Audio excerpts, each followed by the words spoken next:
They say in Saskatchewan that if you lose your dog, you can still see him running away a day later. Hey, I didn't make that up. It was written in a picture frame in my bathroom at the Hotel Saskatchewan.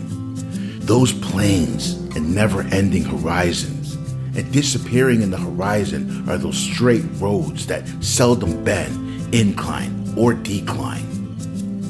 Being from Ontario, it took some getting used to. But when you speak with any local Saskatchewanian, one of the things that puts a smile on their face is their love for their big open skies and vast flat landscape. It definitely grew on me.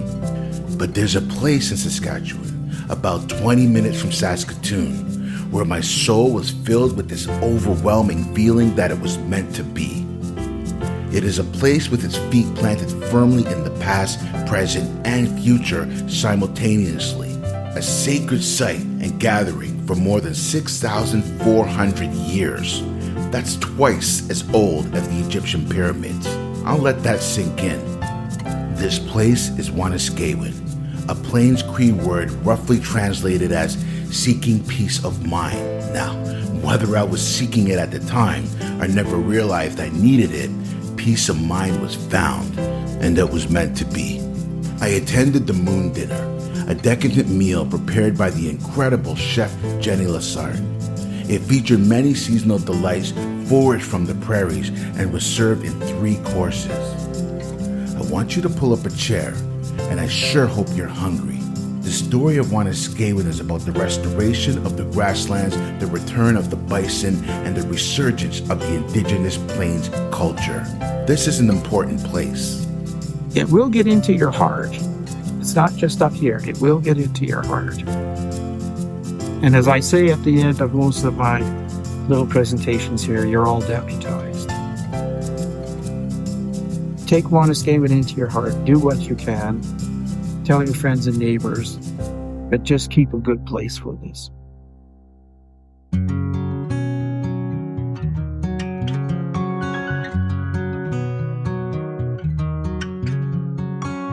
Hey, welcome to Highway Highlights, a podcast that tells inspirational stories, uncovers hidden gems, and unlocks a destination's secrets. My name is Christopher Rudder, a road trip, day trip, and all-around travel expert and content creator in the travel and tourism space. In this episode, during the moon dinner, we'll talk about the history of Wanuskewin, from a small cattle ranch with a medicine wheel that led to a heritage site, the importance of the bison, a pedigree species, the grasslands, and the discovery of the petroglyphs. The heritage site's impact on indigenous and non-indigenous communities, and its pursuit of the UNESCO World Heritage Designation.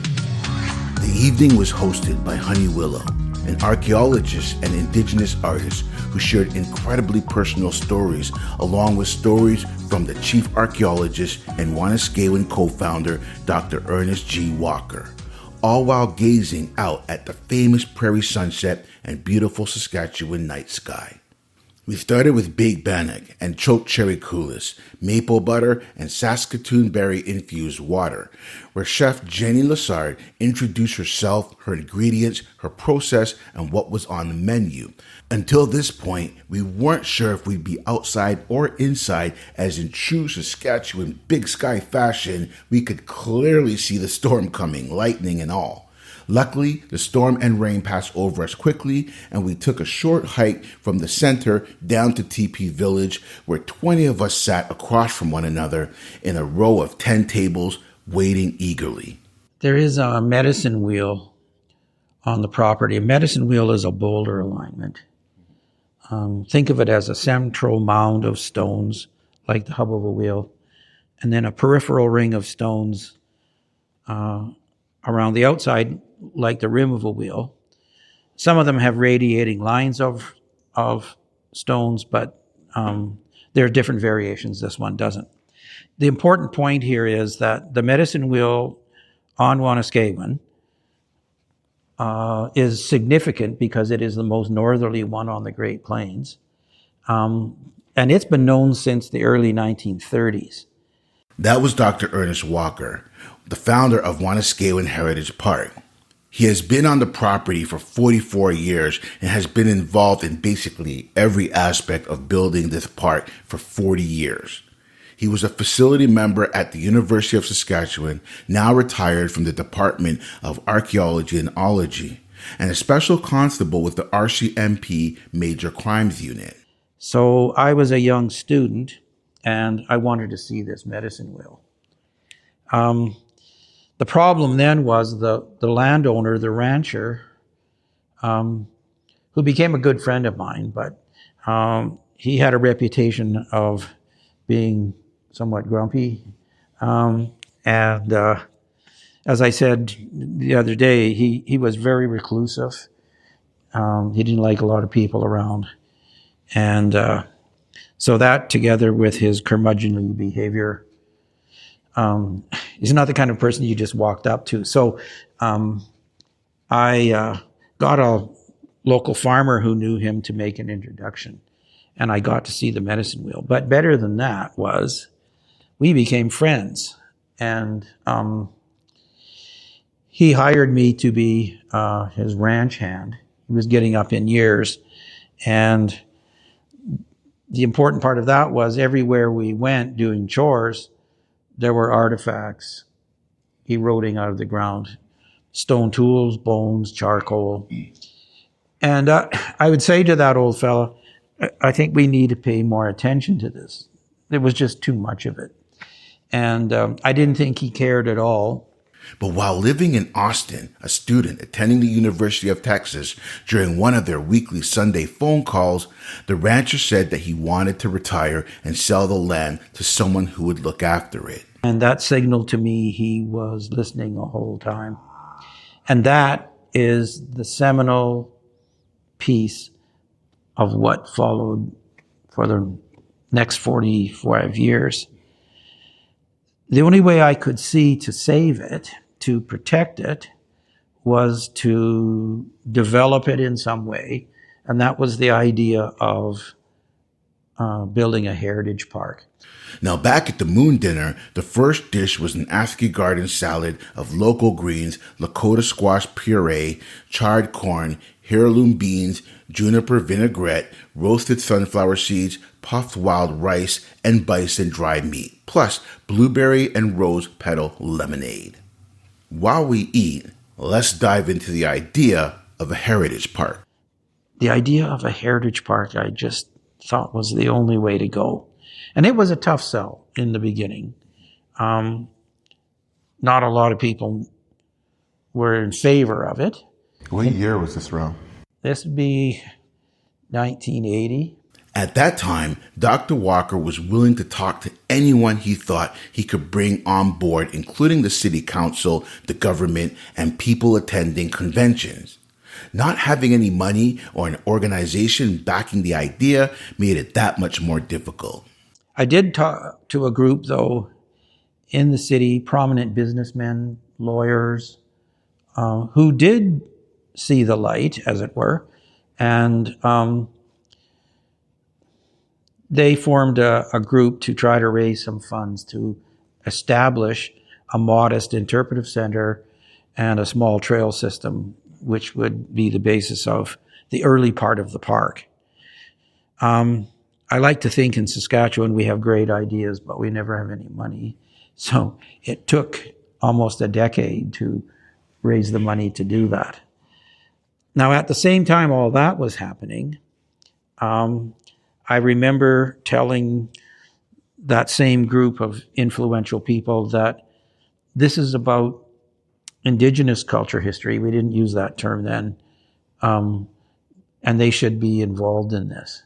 Well, as you can imagine, back in 1980, it wasn't a popular talking point as it is today, and nobody was doing anything like this. In addition, Dr. Walker felt that it was absolutely paramount that he involved the Indigenous peoples.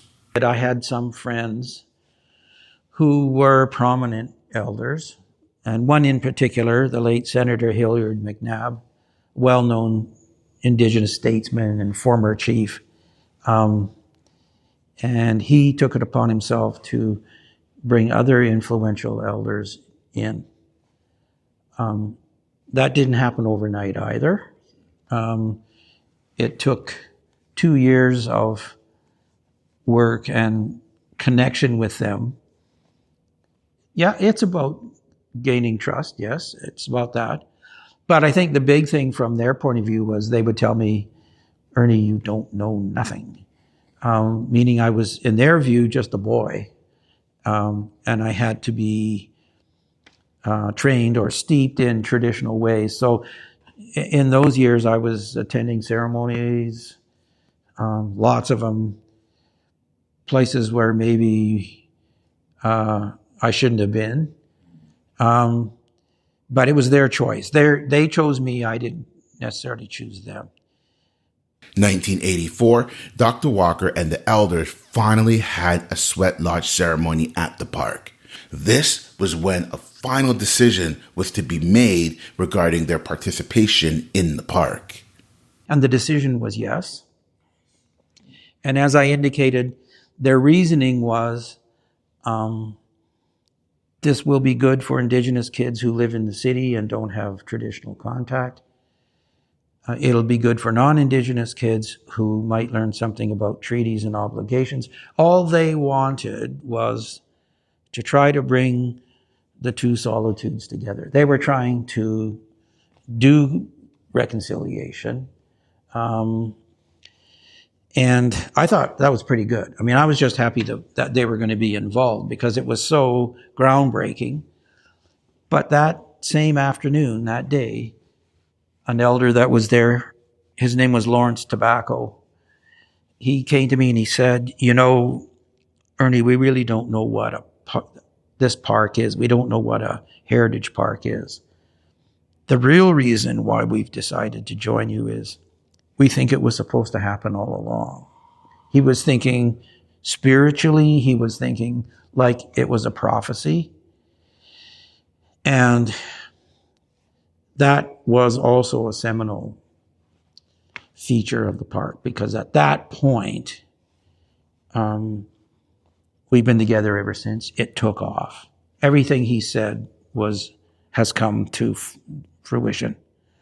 So it took us all these years to raise that money, to try to keep momentum, to keep finances reasonable, and we opened in 1992. Great fanfare, but I knew the building was too small the day it opened. That's what the resources were. From the rest of the 90s into the early 2000s, there was always a bit of a struggle. This was partly because the park didn't know what its mandate was. Is it a museum or a cultural center? Is it an art gallery or an educational facility? In actual fact, it was all of those things at the same time. Remember, this is not a government facility at any level, not a federal park, not a provincial park, not a municipal park. And that's the way the elders wanted it, but you're not on any government's line item in a budget. So for operational reasons, you have to be on the ball. And that's sort of the early history of the park. We had a lot of years of red ink, but we have solved most of those issues now.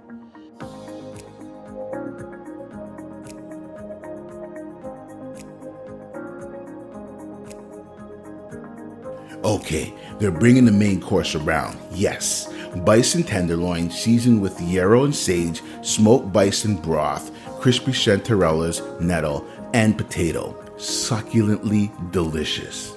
Alright, so around 2013, the park needed revitalization, and being as bold as they've always been, they launched a national fundraising campaign called Thundering Ahead. The term stems from an iconic image of a female bison cow running with her little calf alongside her.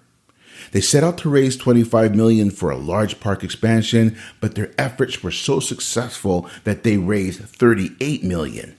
Something about this park touched the entire country. The park has every type of site that you would expect to find on the Northern Plains. Now remember, I got to preface this by saying we're dealing with cultures that were bison hunting cultures.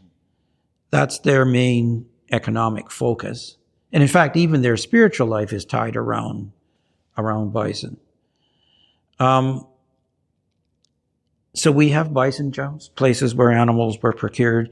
We have campsites or habitation sites where people were living. We have teepee rings. We have that medicine wheel that I mentioned.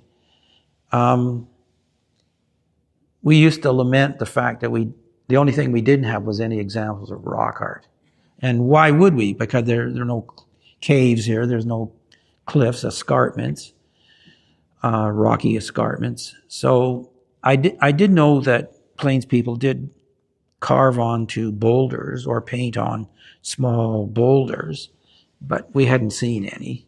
Well, actually, that's where the bison come in. Almost 150 years ago, plains bison vanished from this area.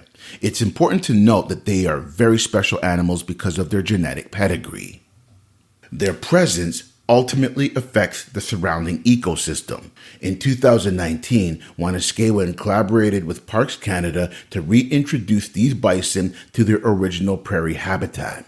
The grasslands of North America are among the most at-risk ecosystems globally, and by bringing back the bison to the area, they can assist in reviving native grasses and establishing a home for a species that was nearly extinct in the late 1800s.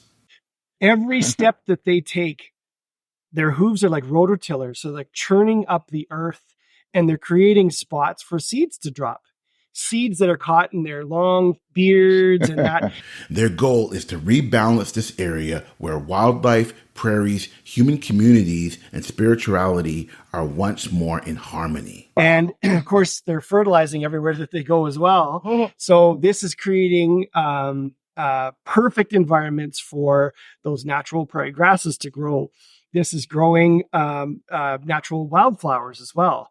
That's then creating habitats for bugs. That then is creating feed for little birds that ride around on the backs of bison. That then brings in badgers and foxes and coyotes and everything else that's supposed to be in a prairie environment. But it all starts with the bison. So they're known as this keystone species. I'm not a scientist, but I can definitely say in the last couple of years that I have noticed anecdotally that there is an incredible variety of species that are starting to return here. Wow. Eagles that we haven't seen, species of birds, wow.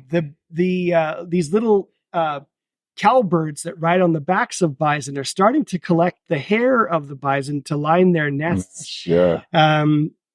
It's sorry, not the cowbirds, but just the wild sparrows and things around here. They're taking what the bison are leaving behind, and it's almost like they're like welcoming them back to this environment that they're supposed to be here. So it is incredible, again, in the last 5 years, just to see how they have changed their environment.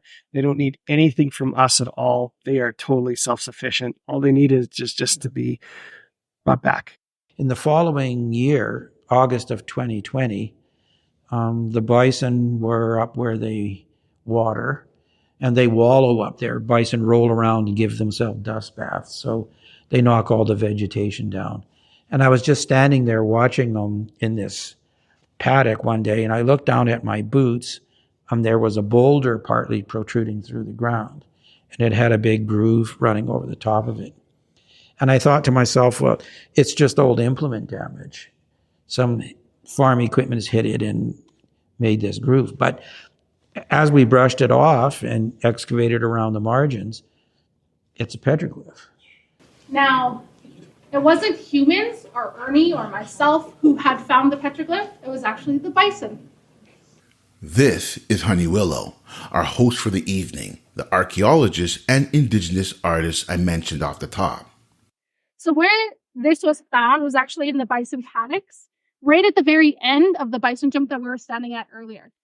So at the very beginning of the drive lines, these rocks were found. So the name of the bison jump is called Niwuk Osinia, which is Cree for 4 stones. Mm-hmm.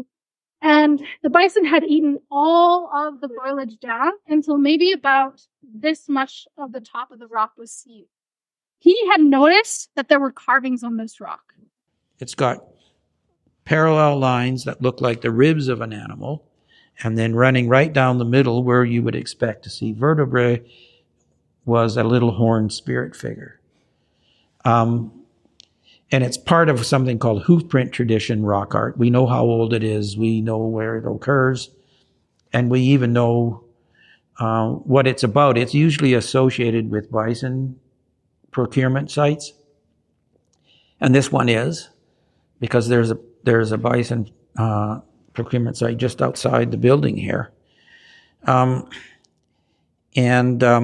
they're connected to femaleness, renewal, and bison. And that makes sense, these three things. Regeneration of bison at a site where bison were dispatched. It makes perfect sense. Wanuskewin didn't have petroglyphs, which are a form of rock art. With the addition of petroglyphs, the park would have encompassed almost every type of archaeological find. This is a rare occurrence. So when they found this, of course, we had our meetings with our elders. We had talked about it. We put down tobacco. We asked for prayers and asked us to see if this was even a right thing, to see what this was. After getting the green light from them, we saw it as a gift from the bison. They had come home and they had shown us something that we had missed for 40 years. And then as we were excavating, the night before, I was gifted a dream. So I had a dream that it was me, Ernie, and the other students in this exact same spot. And as we were excavating, the bison were beside us. Later in the dream, I had found a wooden or a bone knife. And I remember waking up that morning like, oh, that was so weird. Ha ha ha. That's such a weird dream. Oh my gosh. And as we were excavating, we started about 7 a.m. Around 11 o'clock, I could start seeing the bison coming in from the paddocks. And they were getting closer and closer and closer until they were right beside us. Fun fact about bison, they're very motivated by food. So as we were excavating, they were not paying attention to us at all until the little ones were done eating. At this point, they had yearlings, and yearlings are very curious. Adult bison are also very curious. So it was really funny to watch these little ones. It was kind of like you're a teenager again and you're pushing each other towards your crush. That's how they were playing. So they kept pushing each other, getting close, and then they pushed someone closer until we had to stop excavating and just stand there and watch them. And then the bull, oh, he was huge. Fun fact, bison can reach up to 2,500 pounds. His head alone, when he was here at that time, his head was 500 pounds. And he was massive. And he was staring us down. And it was so funny. Ernie was standing there too. He's just like, nope, don't come here. But yet they got closer and closer. Now, bison are matriarchal, meaning they don't listen to men, they listen to a woman. So once the woman, the matriarch, realized what we were doing, she stood there and she watched us for a bit. And it was the scariest thing ever. And I have photos I could show you. They got super, super close. And finally, when they were just not curious enough anymore, they left. And they followed their matriarch out back into the paddocks. And I remember like having a heart attack. Later, as we were excavating, our bison manager, Craig, who had joined us for a little bit, found a knife. And it was this knife right here. It's not made out of bone or stone. It's made out of stone, not made out of bone. But it's the exact same knife used to carve all of this. And that's, you never see that. Now, the big piece that we really, really love to talk about is the fact that this specific petroglyph has a carving of the bison ribstones. And our stories say that when a bison ribstone is found, it's to invoke that spirit of the bison, kind of connect them to this place. But this one also has a figure. Right there. It has horns, a body, and a tail. And the tail actually goes into the crack of the rock. And our nations to the south, they always say when you find a figure coming out of the crack of the rock, that's where our world is also connected to the spirit world. So it has all of this immense meaning. And it's super, super important to us to use archaeology in a way to say, we've here we've always been here and these are our stories. In the ensuing week and a half, they found 3 more for a total of 4. They were uncovering this. They were showing us where these things were because they were previously buried. And so the rest of the story is in 1982, when I started the research projects here, just at this bison jump that I had mentioned a minute ago, it's the archaeologist's prerogative to name a site, to give it a name. And I was trying to choose names that would someday fit a park. So I was choosing traditional kinds of names. I'd ask elders about them and so forth. And that site was named Neowasiniak, which in the Cree language means 4 stones. I don't remember, I have no idea why I called it 4 stones, but the bison found 4 petroglyphs 40 years later. You can't see this, but I'm getting goosebumps.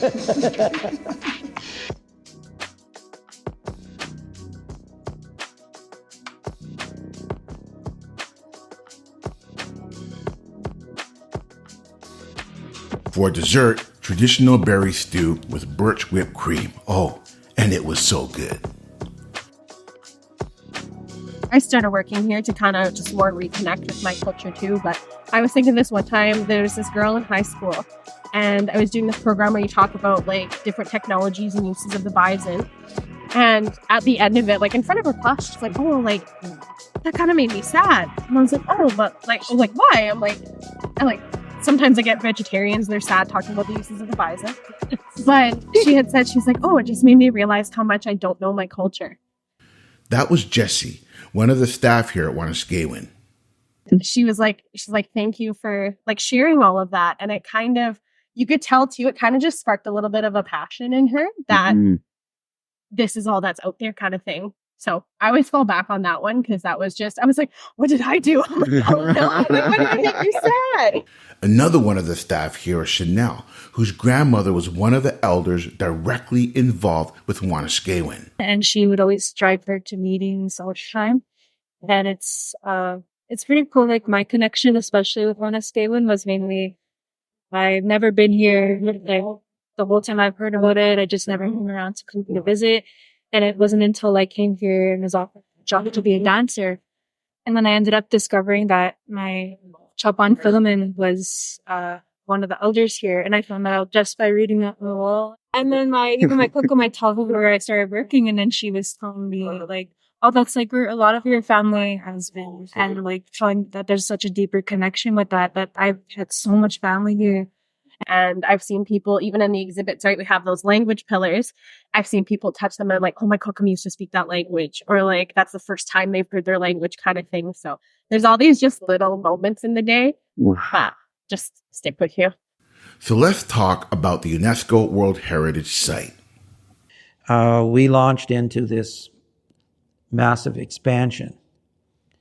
Now, these were private businesses that we were talking to, and one business said, yeah, we will help you financially, but if you can tell us how this will be magnificent, if you can tell us how this will be unique, we might be willing to go a little farther with you. No pressure. What did that mean? And the answer is World Heritage Designation through the United Nations, through UNESCO, which we are in the throes of achieving right now. And it's going to take a couple more years. It is very expensive and it's political, and we're doing our homework. We've crossed all the hurdles so far. So in a couple of years, I think we'll be a World Heritage Site. So the final thing I'll say about this is the transcendent nature of Wanuskewin. From a little ranch on the edge of Saskatoon that nobody came to because the rancher didn't want anybody to come here, all the way to a World Heritage Site where we're inviting the rest of the world to come and see us. And how that actually works, it's an epic Canadian story because a community did it.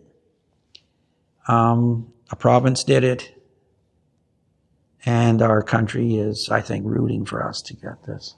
From helping local indigenous reconnect with their communities, families, language, and the history, both orally and through artifacts, to bringing back the bison, rebuilding the grasslands of North America, and applying for a UNESCO World Heritage designation, I feel like it's mission accomplished. But I had to ask Dr. Walker what he hopes people take away when they come here. Boy, that's a tough question. The elder, representing the larger group, his name was Smith Atamoyo, and he was a Cree linguist.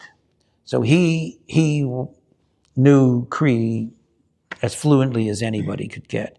And he's the one who chose the name for this place, and he called it Wanuskewin. We didn't know what the traditional name was. How would we know? There has been many traditional names over 6,000 years. The name Wanuskewin, as he explained it, it meant peace of mind, comfort, safety, shelter, something along that line. The only English word that I can ever conjure up is a sanctuary. So there's that aspect to the park.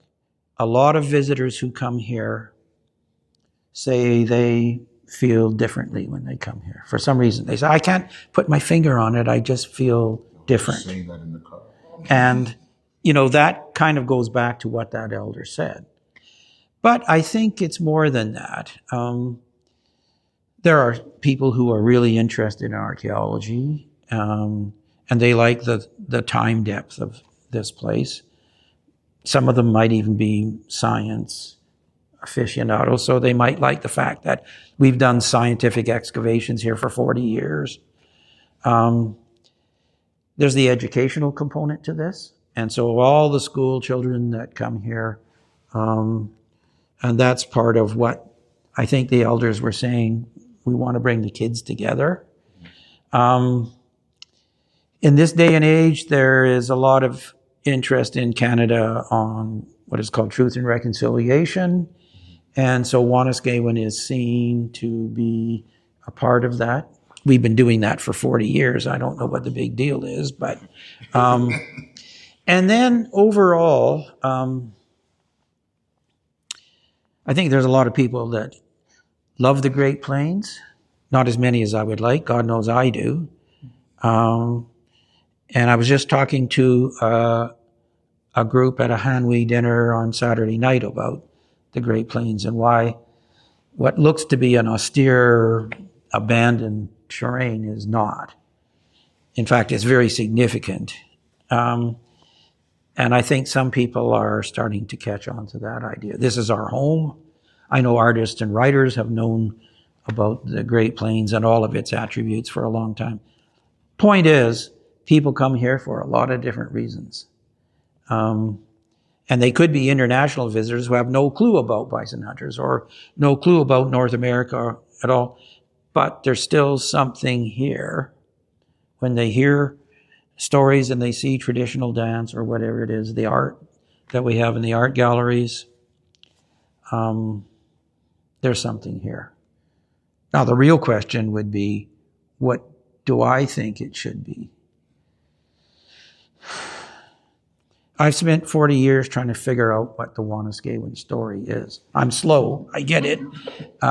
It's not immediately visible. But for me, and why I got involved in this and why I've never left, Wanuskewin is an important place. And I use that term place. It's a loaded term. Places are features, landscape features, where some value has been assigned to it. And it's evident to me that because these migratory bison hunters came here over 6,000 years, kept coming to the same place. Even though they didn't speak the same language, they come from afar, they were still coming here. What is the reason for them showing up here? It's like a magnet, it's drawing filings into it. I think there's an economic story here. Bison hunting surely has something to do with it. There's a social story here. Communities, they weren't permanent. Again, they're migratory bison hunters, but over the course of the winter months, they would stay here. There's a spiritual dimension to this place. And ultimately,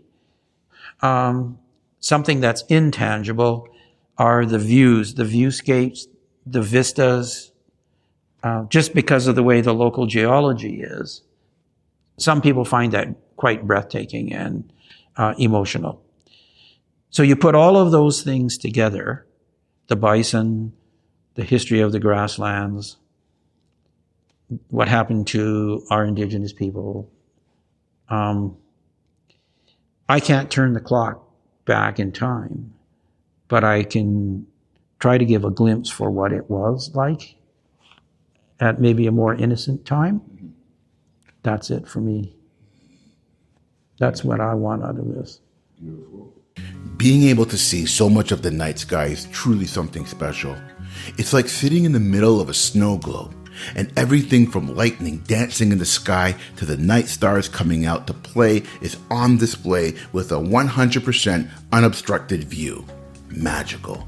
And that, my friends, is how it was meant to be.